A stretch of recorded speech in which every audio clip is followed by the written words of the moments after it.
talk a little bit about the learning experience that you and your teammates went through last night? I think it was a great learning experience for us. I think it's better now than later. We were able to learn a lot about our teams. That we are a very talented team, but we have to approach every game, respect every opponent, go out there and try to execute our game plan. And I feel like we did that at times, but we weren't able to do that consistently throughout the game. Offensively, did you think that ball kind of stopped moving and the rhythm got disrupted a little bit? I think it did at times. We still were able to get to spots that we wanted to get to. We just weren't able to make shots. I said it last night. A lot of guys had some great looks. LeBron, a few of his shots, maybe like 4 or 5 of them, after watching film, were just in and out. And we had some plays that didn't work out for us. We had some turnovers. When we had the game was a tie game, and we had some turnovers, which kind of set us back. But they're all correctable mistakes, and we got better today in practice, so that's a plus. You guys played out of the post a lot last night, more than teams typically do. In this era, does it take a second to kind of remember your counters to figure out what to do, to keep moving in those situations because you don't see it very much anymore? Yeah, I think it's going to take a little time, and we're new. A lot of new guys here that are playing with one another, and including LeBron and AD. They're still learning how to play with one another, and just need to find their spots. Coach is going to continue to put us in great spots to be successful, and at the end of the day, we still are living with AD in the post. He's a very capable scorer. We know that he can score whenever he wants to. We just have to do a better job at giving him more space around that and disguising, certain post plays. But we definitely want to continue to keep getting him in the spots. We know if he gets the ball in the post, great things are going to happen. How much did you work on that version of the offense in training camp? We worked on it a lot. We worked on a lot of different ways to get him in the post, a lot of different ways of getting him pick and roll.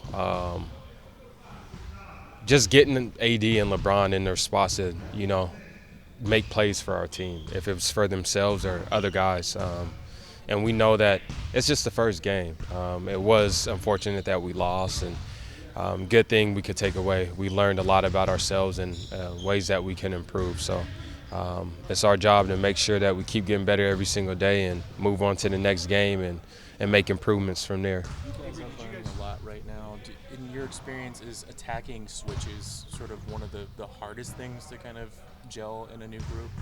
I think it is, because it's one of those things where the ball can stop moving at times, but you just have to be smart. And like I said, it's the guy's job off the ball to make sure they continue to move and create space for those switches so we can attack that. And sometimes we need to continue to keep the ball movement.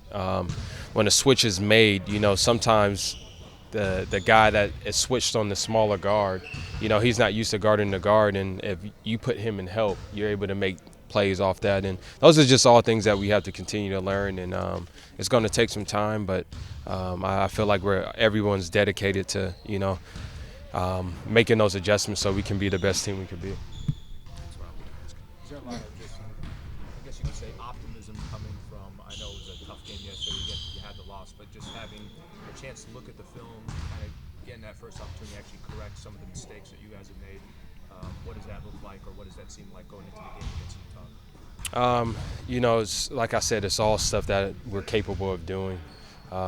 We made some adjustments today on how we can create space for one another and how we can get ball movement when it is a little stagnant.